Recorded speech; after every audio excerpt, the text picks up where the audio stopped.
Okay, so rather than doing hundreds of photos and writing loads and loads of text, I've decided to do a video because we've actually got three things going on, and it's all kicked off and started really. So the builders are arriving on Wednesday, and they're going to start digging the trenches to put the extension on the back.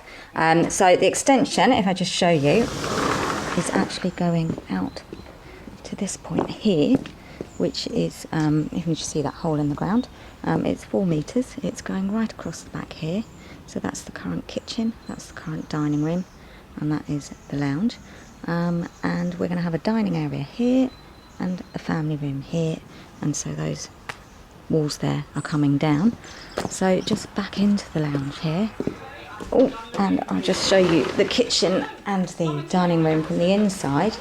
Those doors are being blocked.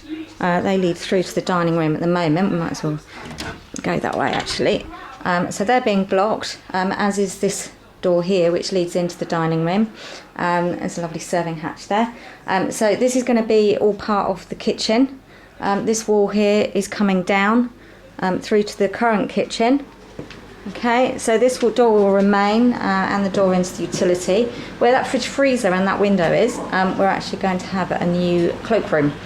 We've got one out in the hall, but we're going to get rid of that and put one here because it'll be closer to the new family room and kitchen. So all of this is coming out, this wall is coming down, so this will be our kitchen. Today, Kelvin's arriving. He's going to be putting some spotlights in for us, and we've had to coordinate it so that he does it now because Dave the plasterer is arriving on Thursday.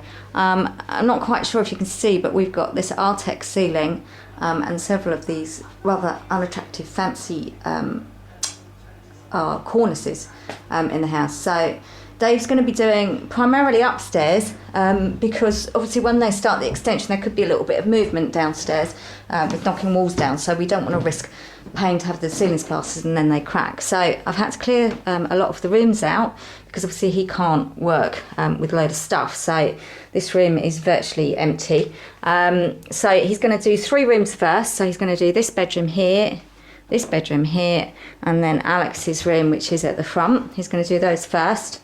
Then he's going to move on and do Charlie's room in here, and as I say, the landing here, which will have all the new spotlights in.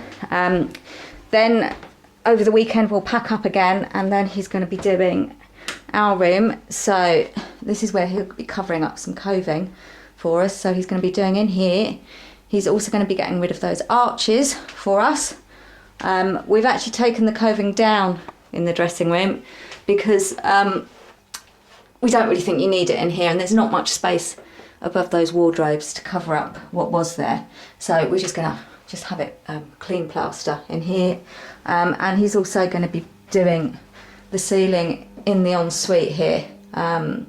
Attractive, isn't it? Yes, well, that's another job on the to-do list, but you'll have to look out for that one because Rome wasn't built in a day, as they say. So there's new spotlights going in here, new spotlights going in here, then he'll move on once he's finished up here.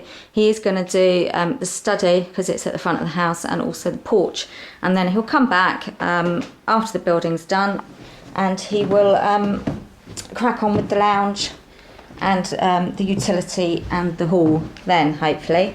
You can just briefly see here, this is where I've been undercoating a lot of the door frames.